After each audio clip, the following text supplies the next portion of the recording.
When it comes to coronavirus crisis, we know that world is converging together to fight this menace, and India has been reaching out to its neighborhood. With me is India's envoy to Sri Lanka. So, welcome to Vion. And my first question to you is: how is the Indian government reaching out to the Sri Lankan government? We know that India has sent consignments to Sri Lanka. If you can talk about that, how many consignments we have sent, and what kind of requests we have got from the government there? Thank you very much, Siddhant, and good morning to you and good morning to all your viewers. India and Sri Lanka are the closest maritime neighbors, and therefore they share a very long history. They share not only geography but the bonds of civilization, and Buddhism is our spirit, common spirit that we share, civilizational strength that we have, the diversity that we have. So it is very natural for us to very closely cooperate, uh, especially in matters of pertaining to development, and also when it comes to handling different crises and calamities.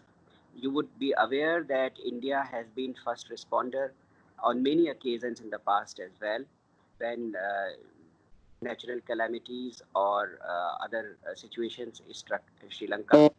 So I think we are very, very fortunate to have a leadership in both the countries, which is very keen to develop this cooperation, to expand this cooperation.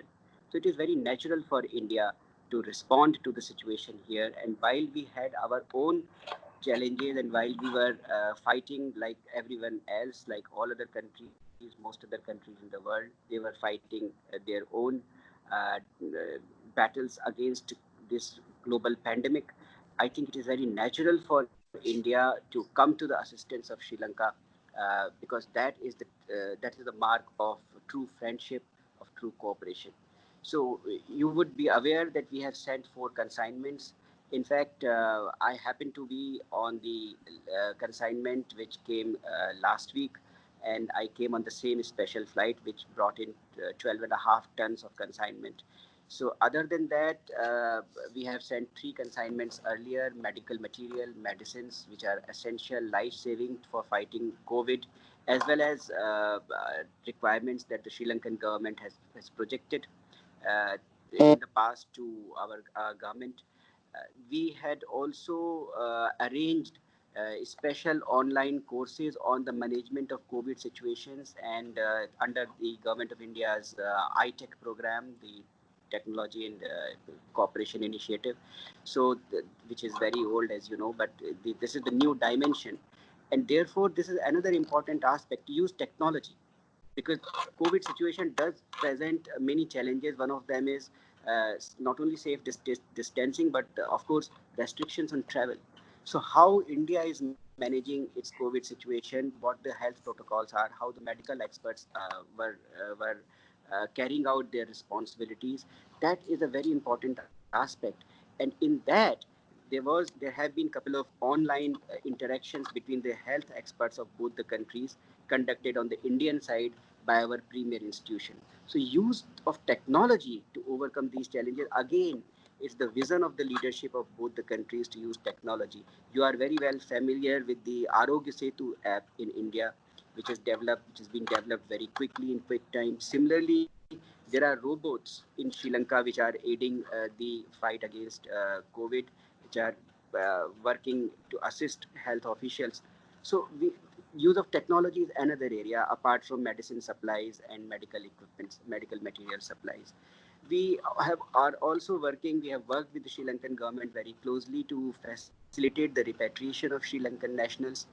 And I would like to say that this is basically because we see, and both the countries see every challenge as an opportunity.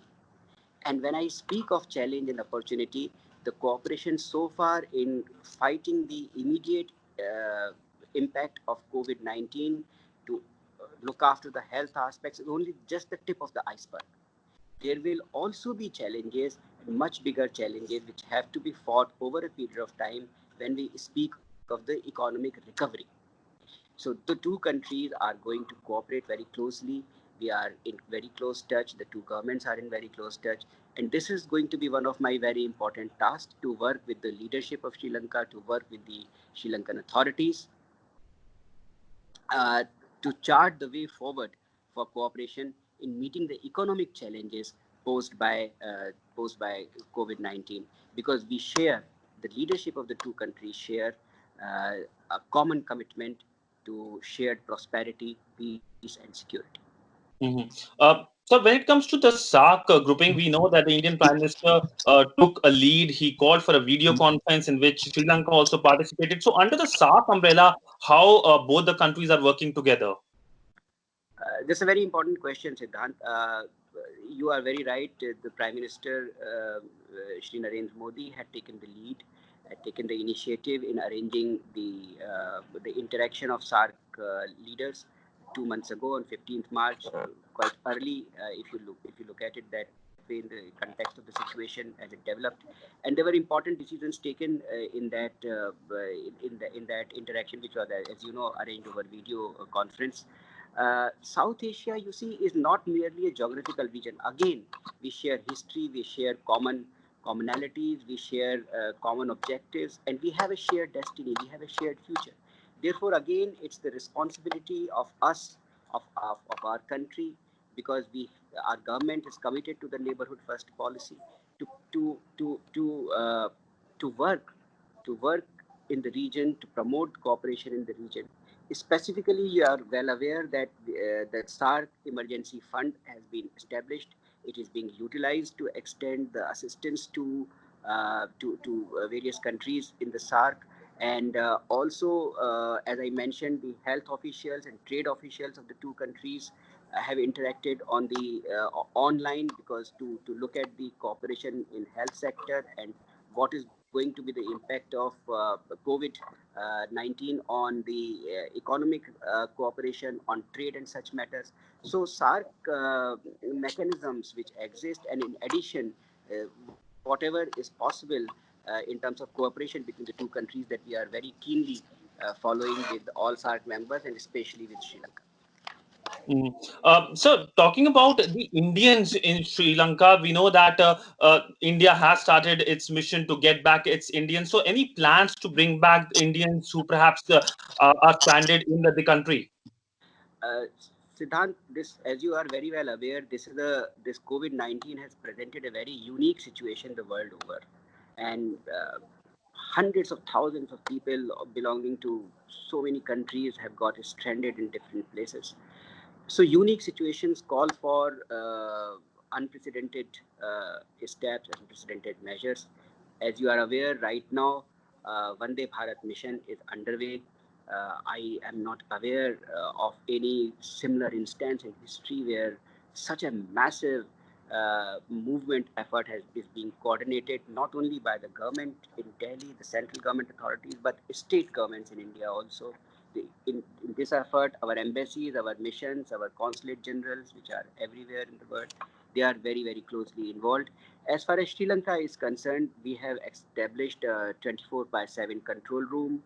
There's a dedicated helpline. We have got the Indian nationals here who are stranded to register. We are working very closely with the local community, with the local authorities. We have facilitated whatever assistance is possible, essential items for their stay over here. This is a difficult situation for anyone who gets stranded, even within India, even within the country. And if you think of the people getting stranded abroad, so obviously the Indian mission, as you know, this government for the past 5-6 years has devoted very significant attention to looking after our nationals abroad, and a responsiveness in such situation, quick thinking, responsiveness, empathy. These are very important. So we have worked very closely with the Indian nationals here, with the Indian community here, with the coordination with the local authorities. We are facilitating whatever essential requirements are there for their stay, and we are in touch with the authorities in Delhi to work out plans for the return of the Indian nationals, and these things are under discussion. But how is the mission reaching out to the Indian nationals? as of now in terms of how other missions are doing? They're providing them accommodation, shelter, food, who are in a dire situation, the Indians, perhaps tourists who are stranded in the country. So, as I mentioned, we the first thing was to establish a helpline and establish contact with these Indians. They have registered. I think around 1,200 or so Indian nationals have registered with us. We are aware exactly where they are. When the situation permitted movement, our officers have even gone out of Colombo and for example, east of the country and other places to see, to personally meet these Indians. And you might have seen some of those reports or those inputs on the social media also. So we are keeping very regularly in touch with our nationals over here. We know exactly who they are, where they are, what are their requirements. We are working very closely with the industry, with the community, with the local authorities to facilitate as far as possible the essential requirements that they have while they remain here. Mhm. And their concern, I must add, their concern is uppermost in our mind. Mhm. So my final question to you is: you took charge, you presented your credentials using video conference. How do you think is diplomacy going to change? Is it the new normal, perhaps? Video conference. This was perhaps the first time ever heard that an Indian envoy presenting credentials using video conference. Well, Siddhant, there has to be a first for everything sometime. But as you rightly said, this perhaps is the first instance. I have not gone into the history. But I must say that the Sri Lankan leadership, the president was very, very gracious in arranging this ceremony through video conference. It's a new thing. It again shows the commitment of the leadership in both countries to use technology to overcome the challenges. It shows the innovativeness of diplomacy. As you know, now there has been very little travel. There would be very little travel in the months to come. Diplomacy, or the conduct of diplomacy, is all about meetings, interactions, discussions. These are being held through video conferences. You might have seen just the other day, the External Affairs Minister conducted the Joint Commission meeting with his counterpart in Denmark through video conference. There are innumerable such examples. So the ingenuity of the inventiveness of the humankind or human mind is thinking of ways, finding ways to overcome the challenges. That's how the human species has become Homo sapiens. That's how we have progressed and evolved over millions of years. That's how civilizations have progressed. This is one more challenge right now in the 21st century, and I'm sure with the leadership, with its vision, with the commitment, the Indian diplomacy is more than equipped to adequately address the challenges posed by the COVID situation. Well, thank you so much, sir, for speaking to Vion and talking about the situation there and how, of course, you are going to take a lead when it comes to the COVID crisis, economic impact when it comes to Sri Lanka. Thank you, sir. Thank you, Siddharth.